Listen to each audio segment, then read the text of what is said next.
চাকরি ছাইরা রাস্তার সাইডে দোকানদারি করা চ্যালেঞ্জিং বিষয় বা লোকজন আর কি অন্যভাবে নেয়। আশেপাশের মানুষজন বন্ধু বান্ধব শুরুতেই আসলে কেউ এরকম ভাবে সাপোর্ট করে না।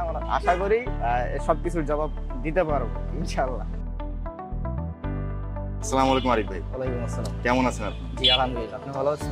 আলহামদুলিল্লাহ ভালো আছি। তো আরিফ ভাই, আপনি একজন উদ্যোক্তা, আপনার দোকানের নাম দিয়েছেন শখের দোকান। এই শখের দোকানের নামটার পেছনে কারণটা কি? আসলে আমার অনেক দিন থেকেই শখ ছিল বা ইচ্ছা ছিল নিজে কিছু করার, নিজে একজন উদ্যোক্তা হওয়ার। তো যেহেতু আমার শখ ছিল, ওই শখ থেকেই আসলে আমার দোকানের নামটা হচ্ছে শখের দোকান। নিজের শখ পূরণে সোজা হিসাবে জন্য আসলে শখের দোকান নামটা দেওয়া। চমৎকার একটি নাম দিয়েছেন। তো ভাই, আপনি এই উদ্যোক্তা হওয়ার আগে কি করতেন?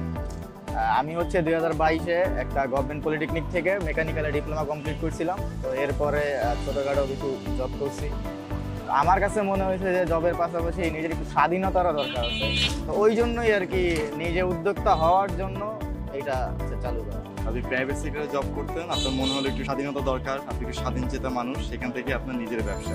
তো নিজের ব্যবসা করে এখন কেমন লাগছে? স্বাধীনতা অর্জন করতে পেরেছেন? জি আলহামদুলিল্লাহ। মানে নিজের ইচ্ছা মতো দোকান খুলতে পারছেন? হ্যাঁ, আমার যখন প্রয়োজন আমি খুলতে পারতেছি, অসুস্থ হইলে বন্ধ রাখতে পারতেছি, জবাবদিহিতার কোনো ব্যাপার নাই। কিন্তু জব করলে তো ওইটা হয় না। জব করলে যেমন আমি অসুস্থ হইলেও আমার যাওয়া লাগে, বা ছুটি চাইলেও অনেক তাল বাহানা করে, এরকম একটা বিষয় আছে।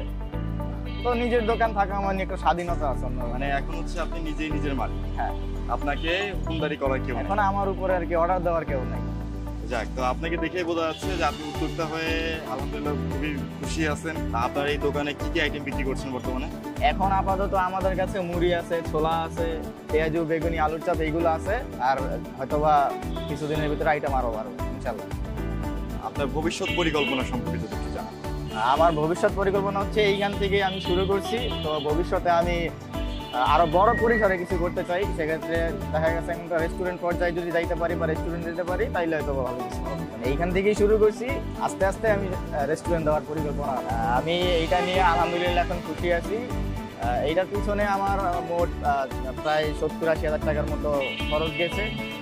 এখন আমি এইটা নিয়েই আর কি আছি, দেখি এটা দিয়া যদি কিছু হয়। প্রিয় দর্শক, শুনছিলেন জনাব আরিফ সাহেবের মুখে তার এই সফলতার গল্প। তিনি সফলতার সঙ্গে তার ব্যবসা পরিচালনা করছেন শ্যামলী পার্কের ঠিক সামনে।